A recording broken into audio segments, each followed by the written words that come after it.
பைரவில இன்னைக்கு சிந்துக்கு ஒரே சந்தோஷத்துக்கு மேல சந்தோஷம்தான். என்னப்பா நீ ஒரே நாள்ல இப்படி மாறிட்டியே, உனக்கு இருந்த கோவலா எங்க போச்சு அப்படின்னு கேட்கணும் போலதான் இருந்தது சிவாவை பார்த்து. மகா வந்து சிவா கிட்ட, நீ இந்த மறு வீட்டுக்கு போறதுல எனக்கு சுத்தமா இஷ்டமே இல்லடா. நீ மறு வீட்டுக்கெல்லாம் போக தேவை கிடையாது. அன்னபூர்ணி கிட்ட நான் போக மாட்டேன்னு ஸ்ட்ரிக்டா சொல்லிரு அப்படின்னு சொல்றாங்க. இவங்க பேசுறதெல்லாம் ஜன்னல் வழியா கேட்டுக்கிட்டு தான் இருக்காங்க சிந்து. அப்படியெல்லாம் என்னால சொல்ல முடியாதுமா. பெரியம்மா நான் மறு வீட்டுக்கு வருவேன்னு வாக்கு கொடுத்துட்டாங்க. அதை என்னால மீற முடியாதுன்னு சொல்றாரு. இந்த பதில கேட்டு ஒரே சந்தோஷம் சிந்துக்கு. ஆனா மகாக்கு வந்துச்சே கோவம். ஏண்டா இப்படி பயந்து சாகுற? அவ சொல்றதுக்கெல்லாம் தலையை ஆட்டி ஆட்டி உன் வாழ்க்கையவே பறி கொடுத்துட்டு நிக்கிற. உனக்கு இன்னுமா அது புரியல? என்னவோ பண்ணிட்டு போ அப்படின்னு கோபமா மகா கிளம்பி போயிடுறாங்க. சிந்து அங்க நடந்ததை ஓடி வந்து சிட்டு கிட்ட சொல்லி ரொம்பவே சந்தோஷப்படுறாங்க. மறு வீட்டுக்கு போக வேணான்னு மகாத்த சொல்லியும் சிவா டாக்டர் கேட்கவே இல்ல. நான் கண்டிப்பா போவேன்னு மூஞ்சில் அடிச்ச மாதிரி சொல்லிட்டாரு அப்படின்னு சொல்றாங்க. நான் இதை போய் பைரவி கிட்ட சொல்லிட்டு வர்றேன் அப்படின்னு ஒரே டான்ஸ் ஆடிக்கிட்டே வர்றாங்க. அந்த டான்ஸ்ல கைப்பட்டு ஹால்ல இருந்த பீங்கான் பொம்மையெல்லாம் கீழே விழுந்து உடைஞ்சிருது. யாரோடதுன்னு பார்த்தா காயத்ரியோடது. அம்மா நீ எனக்கு ஆசையா வாங்கி கொடுத்த பீங்கான் பொம்மை எல்லாத்தையும் இவ வேணும்னே கீழே தள்ளி உடைச்சிட்டாமா அப்படின்னு சொல்றாங்க. இல்லத்த தெரியாம தான் பட்டுச்சு அப்படின்னு ரொம்பவே பயந்துகிட்டே சிந்து பதில் சொல்றாங்க. ஏண்டி என் உயிரை வாங்குறதுக்குன்னே இந்த வீட்டுக்கு வந்து நீ வாக்கப்பட்டியா? என் புள்ள உசுரை எடுக்கிறது பத்தாதுன்னு ஏன் உசுரையும் சேர்த்து எடுக்க வந்துட்டியா? உன்னை பெத்து இந்த வீட்டுக்கு அனுப்புன உங்க அம்மா அப்பா எல்லாம் கொஞ்சம் கூட நல்லா இருக்க மாட்டாங்க, நாசமா போயிருவாங்க. நீ பிறக்கும் போதே உனக்கு கள்ளிப்பால் ஊத்தி கொண்டிருந்தா என் பையன் இவ்வளவு கஷ்டப்பட்டிருக்க மாட்டான். அப்படி இப்படின்னு இருந்த கோபத்தை எல்லாத்தையும் திட்டி தீக்குறாங்க மகா. நம்ம மன்னிச்சிருங்க அத்தனை அங்க இருந்து போக பாக்குறாங்க சிந்து. எங்கடி போற? இதெல்லாம் கூட்டி அள்ளு, நீ தானே உடைச்ச. உங்க அப்பங்கிட்ட பணம் வாங்கி இந்த பீங்கான் பொம்மையெல்லாம் ஒழுங்கா புதுசா வாங்கிட்டு வந்து இங்க அடுக்கி வச்சிரு அப்படின்னு சொல்றாங்க. சிட்டு நடுவுல வந்து நான் வேணா அல்றேன்னு சொல்ல, நீயா உடைச்ச? இவதானே உடைச்சா, இவளே அள்ளட்டும், நீ பேசாம போ அப்படின்னு மகா திட்டிடுறாங்க. நடக்கிற எல்லாத்தையுமே சிவா தூரத்துல இருந்து பாத்துக்கிட்டு தான் இருக்காரு. சிந்து லைட்டா அந்த சைடு போனோன்னு ஒரு நிமிஷம் நில்லுங்கம்மா அப்படின்னு அவங்க அம்மாவை நிறுத்துறாரு.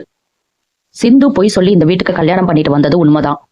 அதுக்காக அவளை இந்த அளவுக்கு கீழ்த்தனமா நடத்தணும்னு எந்த அவசியமும் கிடையாது. இனிமேல் இந்த மாதிரி எல்லாம் அவகிட்ட பேசாதீங்கம்மா. காயத்ரி என்னதான் இருந்தாலும் சிந்து உன்னை விட வயசுல மூத்தவ. அவளுக்கு என்ன மரியாதை கொடுக்கணுமோ அதை நீ கொடுத்துதான் ஆகணும் அப்படின்னு காயத்ரியும் அதட்டுறாரு. இத கேட்டோன்னு சிந்துக்கு எப்படி இருக்கும் யோசிச்சு பாருங்க. அவளதான் ரெக்க கட்டி பறக்கவே ஆரம்பிச்சிடுறாங்க. ஆனா காயத்ரி கிட்ட, என்னடி இவன் இப்படி எல்லாம் பேசிட்டு போறான், ஏதாவது மந்திரிச்சு கிந்திரிச்சு விட்டுட்டாளா? எனக்கு இது சரியா படலையே, ஸ்னேகா கிட்ட பேசணும் அப்படின்னு சொல்லிட்டு போறாங்க. இங்க நம்ம ஆறுமுகம் ரொம்ப ஜாலியா எந்த ட்ரெஸ்ஸை போடலாம் அப்படின்னு ஒவ்வொரு ட்ரெஸ்ஸா பார்த்து எடுத்து உள்ள வைக்கிறாரு. பைரவி பார்த்துட்டு, எங்க கிளம்பிட்டு இருக்க, ஏதாவது ஊருக்கு போறியா அப்படின்னு கேக்குறாங்க. ஊருக்கெல்லாம் போல மறு வீட்டுக்கு போறேன் அப்படின்னு சொல்றாரு. நீ மறு வீட்டுக்கெல்லாம் ஒன்றும் வர வேணாம், நான் மட்டும்தான் மறு வீட்டுக்கு போறேன், நீ இங்கேயே இரு அப்படின்னு பைரவி சொல்றாங்க. நீ சொல்றதெல்லாம் கேட்க முடியாது, எங்க அம்மா ஆல்ரெடி நாங்க மறு வீட்டுக்கு வருவோன்னு வாக்கு கொடுத்துட்டாங்க, அதை மீறெல்லாம் முடியாது, நான் கண்டிப்பா வருவேன் அப்படின்னு ஆறுமுகம் சொல்லிட்டு அங்க இருந்து கிளம்பிடுறாரு. பைரவிக்கு தான் பாவம் என்ன பதில் சொல்றதுன்னு தெரியல. சிவா அதுக்கப்புறம் ஹாஸ்பிட்டல்ல போய் ஒரு ஹார்ட் பேஷண்ட்டை பாக்குறாரு. அவங்க ரொம்பவே ஆபரேஷனை பத்தி நினைச்சு பயந்துகிட்டே இருக்காங்க. ஆறுதலா பேசி, ஒன்னும் பிரச்சனை இல்லை, நாளைக்கு ஆபரேஷன் முடிஞ்சோன்னா வீட்டுக்கு போயிடலாம், எதை பத்தியும் கவலைப்படாதீங்க, நீங்க தான் அவங்களுக்கு ஆறுதல் சொல்லணும் அப்படின்னு சொல்றாரு. கட் பண்ணா மறு வீட்டுக்கு வந்துடுறாங்க. ஆர்த்தி எடுத்து அவங்க அம்மா உள்ள கூப்பிடுறாங்க. சிந்து சிவா கிட்ட, நீ முதல்ல கல்யாணத்துக்கு அப்புறம் வீட்டுக்கு வர டாக்டரே, வலது கால் எடுத்து வச்சு உள்ளவா அப்படின்னு சொல்றாங்க. சிவாக்கு ஒரே நாள்ல கோபம் போயிருச்சா இல்ல சிந்து அடி வாங்கினால கோபம் போயிருச்சான்னு தெரியல. சரின்னு தலையாட்டிட்டு வலது காலை வச்சுட்டே உள்ள வர்றாரு. ஆறுமுகம் பைரவி கிட்ட, நம்மளும் வலது கால் வச்சு உள்ள போலாமா அப்படின்னு கேக்குறாரு. இங்க வீட்டுக்குள்ள எப்படி போகணும்னு எனக்கு தெரியும், நீ வா அப்படின்னு சொல்லிட்டு பைரவி முன்னாடி போயிடுறாங்க. மறு வீட்டுக்கு எல்லாருமே வந்ததை பார்த்து சத்யராஜுக்கு ரொம்பவே சந்தோஷமாயிருது. கரெக்டா அந்த டைம்ல சிவாக்கு ஒரு கால் வருது. நான் போய் பேசிட்டு வரேன்னு சொல்லிட்டு வெளியே வர்றாரு. கால் பண்ணது வேற யாரா இருக்கும், ஸ்னேகா தான். ஏன் சிவா, உன்கிட்ட நான் அவ்வளோ சொல்லியும் மறு வீட்டுக்கு நீ போயிருக்கல அப்படின்னு கோவப்படுறாங்க. என்னால பெரியம்மா வார்த்தையை மீற முடியாது ஸ்னேகா, சொன்னா புரிஞ்சுக்கோ. ஒரே ஒரு நாள் தான், இன்னைக்கு நைட் இருந்துட்டு நாளைக்கு நான் கிளம்பி வந்துருவேன் அப்படின்னு சொல்றாரு. இங்க சிவாக்கும் ஆறுமுகத்துக்கும் ஜூஸ் தரணும்னு சொல்லிட்டு கிச்சனுக்குள்ள இருக்காங்க இவங்க 3 பேரும். சிந்து, முன்ன மாதிரியெல்லாம் இல்லம்மா, டாக்டர் என்ன இப்போ ரொம்ப நல்லா பாத்துக்கிறாரு. நேத்து கூட மகாத்த என்ன கண்டிச்சாங்க, ஆனா டாக்டர் வந்து எனக்கு தான் சப்போர்ட் பண்ணி பேசினாரு. கொஞ்சம் கொஞ்சமா என் மேல இருக்கிற கோபம் அவருக்கு குறையுதுமா அப்படின்னு சொல்றாங்க. இதுக்கு இவங்க ஒரு கொஸ்டின் கேட்டிருந்திருக்கலாம். அவருக்கு ஏண்டி உன் மேல கோபம் குறையணும், உனக்கு தானே அவர் மேல இருக்கிற கோபம் குறையணும்னு. ஆனா யாருமே கேட்கல. ஆறுமுக மாப்பிள்ள உன்னை நல்லா பாத்துக்கிறாரா அப்படின்னு பைரவி கிட்ட கேக்குறாங்க. சிந்து அதுக்கப்புறம் பைரவி அன்னபூர்ணிய தாங்கன்னு தாங்கறத பத்தி அவங்க அம்மாட்ட சொல்லி சந்தோஷப்படுறாங்க. ஜூஸ் கொண்டு போய் சிவாக்கு கொடுக்கறாங்க. அவரு குடிக்கிறத தூரத்துல இருந்து பார்த்து ரசிக்கிறாங்க சிந்து. இங்க ஆறுமுகம் ஜூஸ் குடிக்கிறாரு. பைரவி அதை பார்த்துட்டு மாடு கழனி தண்ணியை குடிக்கிற மாதிரி எப்படி குடிக்கிறான் பாரு அப்படின்னு மனசுக்குள்ள நினைக்கிறாங்க. இவங்க சீன்ஸ் எல்லாம் பார்க்க ரொம்பவே காமெடியா தான் இருக்கு. அதுக்கப்புறம் பார்த்தா மறுபடியும் சிவாக்கு கால் வருது.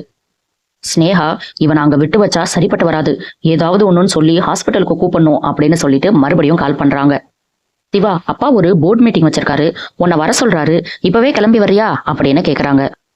இப்ப என்னால எப்படி ஸ்னேகா கிளம்பி வர முடியும்? கிளம்பி வந்தா அன்னபூர்ணி பெரியம்மாக்கு தெரிஞ்சிரும், அப்புறம் அவங்க ரொம்பவே வருத்தப்படுவாங்க. நாளைக்கு மீட்டிங்கை வைக்க சொல்லு, நான் கண்டிப்பா வந்துடுறேன் அப்படின்னு சிவா சொல்லிட்டு போனை வச்சிடறாரு. ஸ்னேகா, எனக்கு இப்போ சிந்துவை நினைச்சு பயமா இல்ல சிவா, உன்னை நினைச்சுதான் பயமா இருக்கு. எவ்வளவு நாள் நீ அன்னபூர்ணி பெரியம்மா சொல்றத கேட்க போறேன்னு எனக்கு தெரியல, என்னவோ பண்ணு அப்படின்னு சொல்லிட்டு போனை வச்சிடறாங்க. சிவா அதுக்கப்புறம் உள்ள வந்தோடனே சிந்து சிவா கிட்ட, நீ ரொம்ப களைப்பா இருக்க, என் ரூம்ல வந்து கொஞ்சம் ரெஸ்ட் எடுக்கிறியா அப்படின்னு கேக்குறாங்க. ஏன் மாப்பிள்ள தயங்கி நிக்கிறீங்க, உள்ள போங்க அப்படின்னு சத்யராஜ் சொன்னோன்னே சரின்னு சொல்லிட்டு சிந்துவோட ரூமுக்குள்ள போறாரு. சிந்துவோட ரூமை சுத்தி முத்தி பாக்குறாரு. நீ சின்ன வயசுல ஒரு தடவை என் ரூமுக்கு வந்திருக்க, அதுக்கப்புறம் இப்பதான் என் ரூமுக்கு வர்ற என்னோட ஹஸ்பண்டா அப்படின்னு சிரிக்கிறாங்க சிந்து. பாக்குறதுக்கு நம்மளுக்கு கடுப்பாதான் இருக்கு, ஆனா சிவா மனசுல என்ன நினைக்கிறாருன்னு சிவாக்கு தான் தெரியும். சிந்து சிவாவோட போட்டோவெல்லாம் ஒரு டைரி போட்டு வச்சிருந்தாங்க. எப்படியும் அந்த டைரிய சிவா பாத்திரவாரன் தான் நினைக்கிறேன். கோவம் கொஞ்சம் கொஞ்சமா குறைஞ்சிட்டு இருக்கு. இனி என்ன நடக்க போகுதுன்னு நம்ம பொறுத்திருந்து பார்க்கலாம். அடுத்தடுத்து சிந்து பைரவியில என்ன நடக்குதுன்னு தெரிஞ்சுக்க சப்ஸ்கிரைப் பண்ண மறந்துடாதீங்க.